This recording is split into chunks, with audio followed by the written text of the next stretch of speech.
محبوب پاک علیہ السلام نے فرمایا جس عورت جس خاوند کی بیوی بن سور کے بازار جائے وہ دیوس ہے، بن سور کے بے پردہ خوشبو لگا کے بازار جائے وہ دیوس ہے۔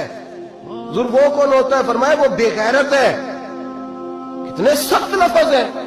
یا رسول اللہ آپ کیا فرما رہے ہیں؟ فرمایا تمہیں حکم دیتا ہوں اگر اسے بے غیرت کہو گے تو کوئی حرج نہیں، وہ دیوس ہے۔ اگلے لفظ سنیں حدیث پاک کے، میرے نبی کریم علیہ السلام نے فرمایا اگر وہ اس پر راضی بھی ہے، اگر وہ اس پر ایک تو جا رہی ہے اور اگر وہ راضی ہے تو دیوس ہے۔ نبی پاک نے فرمایا وہ جتنے قدم چلے گی اتنے ہی اپنے خامد کے لیے جہنم میں مکان تیار کرائے گی، اس لیے کہ اس کا خامد راضی ہے کہ تو بن سور اور بے پردہ ہو اور جہاں مرضی جا جہاں سے مرضی آ۔ فرمایا وہ اگر اس بات پہ راضی بھی ہے تو وہ دیوس بھی ہے اور اپنے لیے